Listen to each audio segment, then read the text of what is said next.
boy. Tim Kalishaw, Fred Geisola, Clinton Yates. Sorry to inform you, you're paneling with a man who predicts games correctly. Woody Page, how does he do it? I make Kyle's calls. No, seriously, how does he do it? Embiid. Indeed. Man, these basketball playoffs, they really have been life-affirming, haven't they? Just wow, what a sport. Also, capital defibrillation. Oh, these hockey playoffs, they're the most exciting, aren't they? Just wow, what a sport. You guys are too easy. Let's go around the horn. Sasha. I'll take door number 2. Paging Dr. Page. It's Around the Horn, the show of competitive banter. Here's Tony Reale. Joel Embiid's return, as seen on TV by Woody Page, who's now got a doctorate from the school he didn't even attend. And the vortex of chippiness and feistiness it rendered in this game, in this series, and the potential for evolution and revolution it gives in these playoffs. 23-7-4-3 in his first career playoff game with the Mavs. Philly 128, Heat 108 to go up 2-1. Woody, since you're never wrong anymore, are the Sixers with Embiid back and are now maybe even the team to beat in the East? I'm not quite ready to go there yet, Tony, because I've picked Toronto since November, as you know. So I don't want to totally get off that. It's a little early. Let's kind of see what happens the rest of this series and in the next series. But what they now have, which they were missing, was they got an attitude. They've got, as you said, a chippiness. They've got a personality in Embiid that's like no other in the National Basketball Association. They've got a guy in the middle that nobody can stop on the Heat whatsoever. And he played last night as if he had never left the court. They were concerned about his conditioning and how he was going to be able to see through the mask, and he solved that issue. He was able to shoot 3-pointers, and when he went to the free throw line, he just flipped the mask. I thought it was impressive. I don't think the Heat wins another game in this series, and yes, I can see them getting to the NBA Finals. Nobody wants to play them in the East. Frank Isola. You know what? I'm going to quote Vince Vaughn from the movie Swingers. You're all grown up. When I look at that team last night, going on the road in a playoff game of that magnitude, think about if they lose. They're sitting there for a couple of days in Miami, which isn't the worst thing, but you're facing the possibility of going down 3-1. Embiid had been out for 3 weeks. He takes 11 shots, scores 23 points, dominates on both ends of the court. Simmons is becoming a superstar. And don't forget about Bellinelli, a guy they picked up late, 21 points off the bench. This is a dangerous team with everything going on in Cleveland. And also with Toronto that's a questionable team. Why can't they go all the way to the final? And this show never forgets about Bellinelli. Let's not forget that. Clinton, you want in? Go ahead. Yeah, I mean, I think as long as LeBron James is in the NBA, you cannot call some other team that he's not on the team to beat in the East. But I love Embiid coming back. He's got, like what he said, he's got the swagger, but he changes things defensively. I mean, the first 2 games, the Heat shot 50% inside the key. He comes back, they move down to 30. People forget what a presence he is just from a size standpoint, but that team does not have a lot of playoff experience, and I'm scared of that. I don't love that facial injury. That's still very dicey in my opinion. I don't think they're the team to beat, but they are the next best. So you think experience will always be an issue because this is their first time around, but as Isola said, they grew up a little bit in the first 3 games of this series. Kalishaw, where are you on that? I was with Woody at the start of his meandering answer when he was talking about the Toronto Raptors being the pick until he talked himself into going with the Sixers by the end of that soliloquy. But I still think Toronto has the experience. And, yeah, some of it's a failed playoff experience, but they've obviously learned from and built on that. I think Philadelphia's a great story. I think they're the most fun team in the East. I think it'd be great for the NBA if they were the team that came out of the East. But I agree with Clinton saying the lack of experience. We're getting awfully excited about a decisive win over the Miami Heat. How decisive was it is another question I'd ask because it was basically tied at the end of the third quarter, even though it was a 20-point game at the end. Woody, real quick, just so we're clear here, is it the Raptors or is it the Sixers for you? I'm staying with the Raptors, okay, but I said nobody wants to play. Scorekeeping. Mississippi River meanders, Tim. I don't. Well, you're talking about the attitude. Speaking of attitude, I mean, you're going with Donnie Brasco meets Indiana Jones, which I love that look for you, Woody Page. The attitude we got from the mask and Embiid wearing it, and you saw Justice in the either competitive mood or jerk move, Clint Yates. What is that to step on the mask? Both competitive and a jerk move. I love it. You got to find a way to get this guy out of the game. You got to make sure that the Philly training staff has a backup. Sure, probably not the nicest thing in the world to do, but it's certainly something I would do if I was trying to figure out a way to get rid of him. I love Justice Winslow as a player, but that is unsportsmanlike. How about giving him a technical foul for something? Tim Kalishaw? Total jerk move. I mean, if you don't know the other guy has another mask, you're basically going at the other guy medically, and you can't do that in the NBA. Woody Page. Yeah, I totally agree. Clinton, you're so off base. Oh, you're trying to win the series. So that means, hit them in the midsection with your knee. He stepped on the mask, put it on his face. I mean, really? No, you don't smash a guy's mask. You don't you don't pull on his cape. That's what he did, basically. You don't pull on his leather jacket. You don't do any of those things. No. Okay. All right. We'll see. What do you think about this next story? Let's move on. Pelicans 119, Blazers 102. This series was supposed to be the closest, and it's turned into a walk. The Anthony Davis takeover, maybe you were expecting. The Damian Lillard Portland Trail Blazers disappearance, you weren't expecting. The way the Pelicans are playing and getting through the Blazers here, they convince you they can make some noise past this round, maybe against the Warriors, who they might see in the next round. Let's start with that one, Tim Kalishaw. Yeah, I mean, I think they definitely can because we don't know what Steph Curry is going to show up. If we assume Steph Curry's 90% next round, then the Warriors are going to be obviously a handful for this team. But we haven't even talked much this week when we've talked about Holiday and Rondo and Anthony Davis about Mirotic, the guy they got to basically replace Cousins. He throws in 30 points. So there's another big man weapon you have to deal with. But the defense that these guards play, I mean, I know Lillard's had poor shooting playoffs before, but they're so far in his head saying they're throwing covers at him he's never seen in the NBA before. That's going to be a problem even for the Warriors. You think that'll be a problem for the Warriors? Frank, I solo turn to you. I think we're agreeing that this series is over now that it's 3-0 New Orleans. If you don't think that's the case, please chime in here. But what type of threat does the Pelicans pose in the rest of this postseason? Well, they're absolutely a threat, and Tim is right. We don't know about the availability for Steph Curry in the next round. And you know what? The strength of Portland is their backcourt, Lillard and McCollum. But Drew Holiday and also Rondo, they've outplayed them. And one thing about Rondo, last year he won games 1 and 2 with Chicago over Boston. That was on the road. Then he broke his hand. He was done for the series. His last 5 playoff games, he's 5-0, and that includes 4 road wins. So Rondo in the playoffs is at another level. And finally, Anthony Davis healthy. Look at how good he can be. Clinton, how serious are you taking this Pelican threat? Very seriously. Unlike the Sixers, that Rondo element gives them an experience factor that is a major one, but their confidence is amazing. You had before this series, Anthony Davis talking about, I'm not just happy getting here. I want to win something. And once they won 2, they're talking about sweep. I love the way that this team is playing. They were up by 30 points at one point in this game yesterday. It wasn't like they just sort of skated by and happened to get 3-0. They are dominating this series. They look good, and I think they have a decent chance against the Warriors, particularly if Curry's not playing. So you're recalibrating how you view this Pelicans team. How about you, Woody Page? The biggest story in the NBA right now is the young breed. We're talking about these new teams in Philadelphia and New Orleans, and wouldn't it be amazing if they met in the NBA Finals with those great young centers they have? Whoa, wait a second. Where are you going with this, Woody Page? You know, Tim who tried to run Rondo out of Dallas and succeeded, now he's on his side.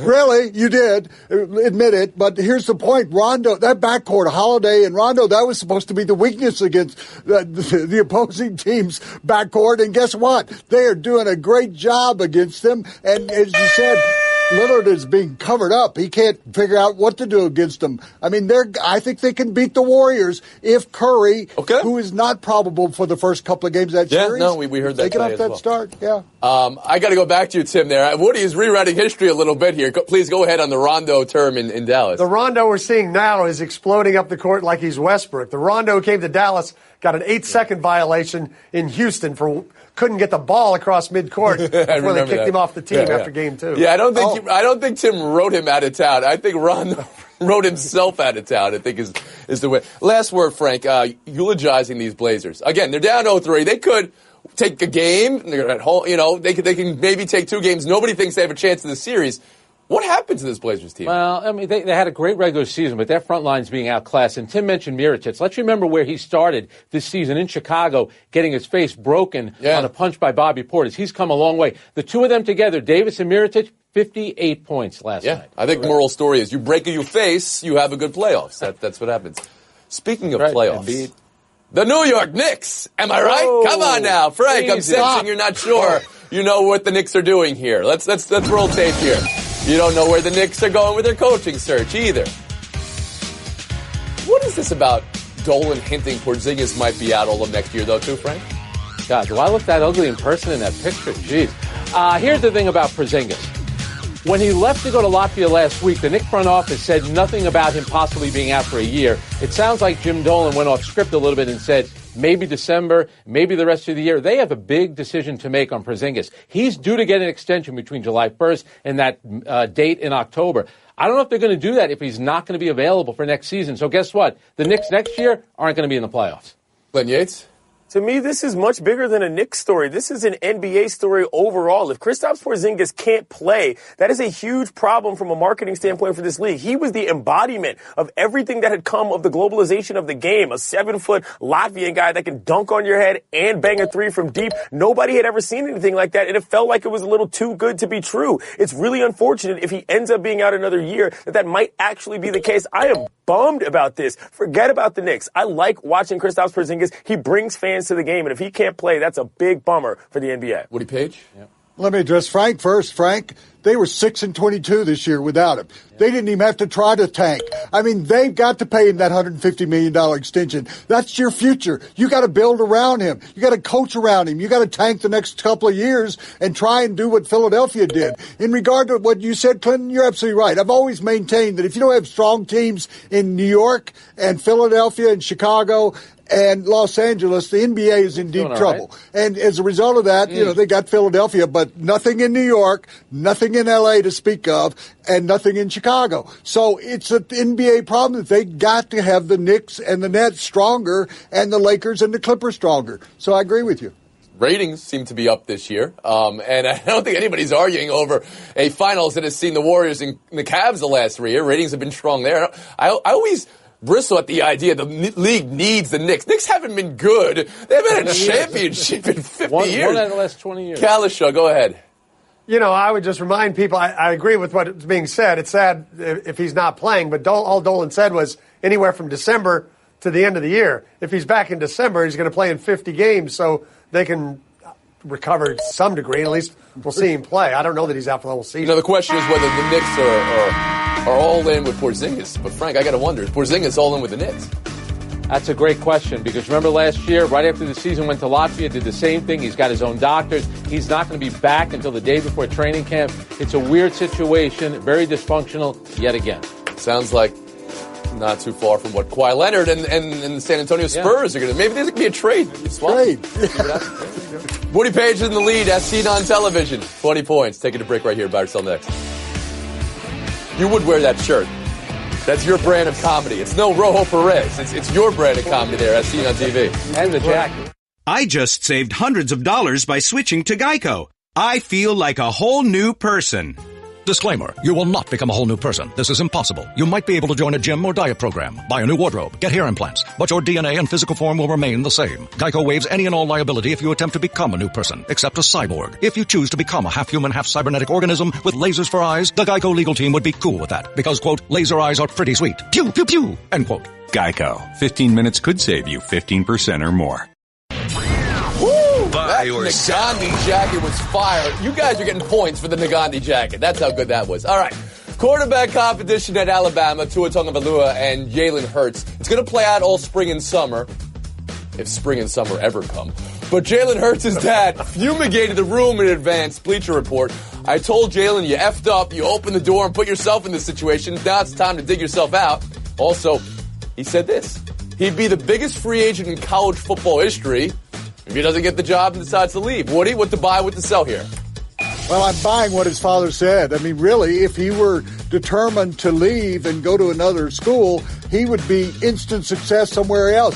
I think, though, Ohio State proved a few years ago that you need 2 quarterbacks, maybe even 3 quarterbacks, because they do get hurt. Both of them have been hurt in the last year. I think he stays there because I think they're going to have to use him over the next few years. No, I'm going to sell everything his father said. He starts out being very unsupportive of his son, and then he makes a wild overstatement because Jalen Hurts is a great running quarterback. He's not a great passer. So he's not a great fit at a whole lot of schools. Now, teams would be interested, but he wouldn't be the biggest free agent of all time. I guess so. I don't know. Cam Newton was. He went from Florida to Auburn, turned out pretty well. Yeah, because he's not using the word transfer. He's using the word free agent, a professional terminology, and everyone wants to say, whoa, it's the NCAA. I like what the father said, and you know what? I think he happens to be right. You think Jalen Hurts has Cam Newton's arm, Frank Isola? No, but he had a pretty good Okay, well, then season. that's all I needed to hear. Clinton Yates, how about you? I think this is a massive overreaction. I covered that national championship game, and when he came out, it was obvious a strategic move for the sake of that game and winning it. I don't think he has to throw away his entire Alabama career for the sake of what happened in that one title game. He's not that good anyway, which is why you're playing quarterback at Alabama to begin with. His dad is acting like a real jerk. I don't like this at all, and I think it's going to end poorly for Jalen Hurts. Hey, we'll move on. Buy or sell 2. Washington Capitals 4, Columbus Blue Jackets 1. Either Washington has exorcised the demons of the blown lead overtime losses in Game 1 and Game 2 to come back 2-2 and take over the series, or they're setting themselves up for even more heart-ripping out-of-your-chest failure. Clinton Yates, we'll start with you because you are a Washingtonian native. Buy or sell the Capitals going home tied and feeling good? I love the way that they've controlled the puck, but ever since Holtby came back in, I'm still concerned about the goalie situation because they had to go away from him to begin with earlier in the year and go to Philip Grubauer. It seems like the only choice that they had in order to try to find some life. I have little to no confidence in this team as much. Little to no confidence in a team that just won 2 games on the road. Okay, Frank Isola, how about you?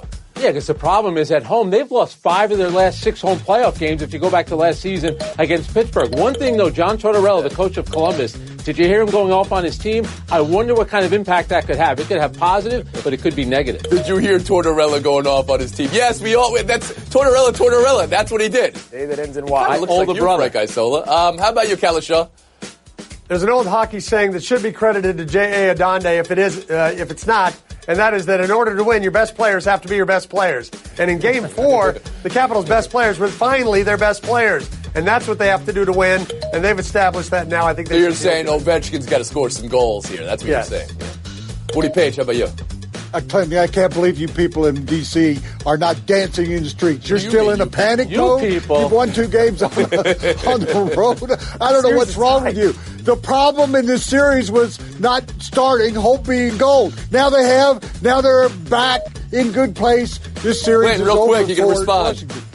They went away from Holtby to begin with because he was a disaster halfway through the regular season. What are we talking about here? And it's a mind game. Maybe it's worked out in the end. We'll move on. Buy or sell 3. NFL schedule. The NFL schedule's here, everybody. All right. Everybody plays everybody. Womp, womp. All right, but who is Dez playing with? He's working out with Odell Beckham. We saw this. This video is incredible. Hey, there's P. Shrags. A lot of PDA between Dez and Odell. Frank, buy or sell this open flirtation, and that's going to be what it needs to get the Giants to sign Dez.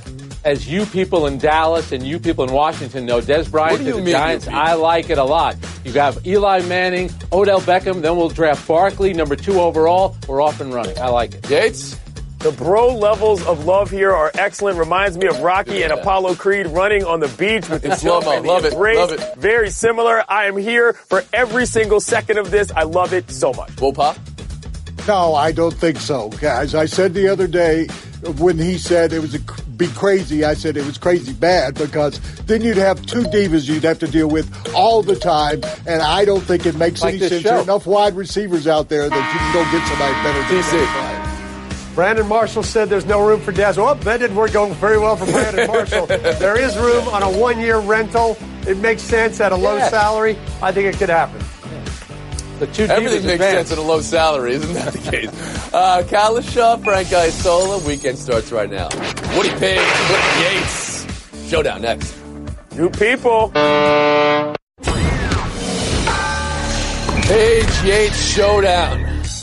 I'm a starting pitcher. If you have to say it, are you really? After another bombing, how should the Mets handle Matt Harvey, Woody? Keep him in the starting rotation. He came around later in the game, and I think when you got arguably the best rotation in the National League, you don't just give up on him. He's got 28 more possible starts. You're getting people healthy. It had been 12 starts up to this point that he went more than 5 innings. Matt Harvey's not the manager. He's a pitcher, and he's having problems. Stick the guy in the pen. Let him sort it out. I don't care what he says. Look at the stats. I'm not even sure it makes it to the pen, but points, Clinton Yates. Showdown 2, NFL schedule. All right, everybody plays everybody still. But who plays with the good boys and the good girls? Yes, you are. Good boy. Jaguars, dog park, doggy daycare at the stadium. Clinton, does this change the game day experience? Absolutely. They're good dogs, Tony. We all know this. And as somebody that brings my beloved Snoop calls with me a lot of places, I understand the value of having a pet at a game. It'll make things way more fun in Jacksonville. Clinton. They're now letting dogs in the stadium in Jacksonville. I can't even get a damn press pass in Jacksonville. I hiked my leg to the dog park. Say hi to Snoop. Oh, you hike your leg to the dog park because I see what you're doing. You know why you're banned in Jacksonville, Woody Page. As seen on TV, but not as seen in Jacksonville, Woody Page. That's a loss. That's a win for Clinton Yates. Just want to give a quick shout out to Arsene Wenger. He was the manager, or is the manager of Arsenal. I'm not even a Gooners fan, but I got to explain to you. This guy is the most important non-Englishman in the history of the Premiership. Back in the day, in the 90s, he would employ tactics. He had a front office strategy that was actually something that he would go forward. He was also a guy that used to put African players on the field at a time when that was not necessarily something well done. Stepping down from Arsenal, we never got to see him coach the French national team. Of course, he's a Frenchman. The economist in the trench coat, the guy was a legend to the league. Arsène, merci bien, mon ami. Wow, wait. Give me the headline again. The most important non-English in the history of the Premiership because of the influx of foreign managers he brought on since then, and the Invincibles, of course, 15 years ago. He wants his replacement. Didn't win anything recently, but smart guy. That's going to do it, folks. Thanks for coming around on a 71-and-a-half-hour break. I'm just joking. We'll see you Monday. Rojo Perez.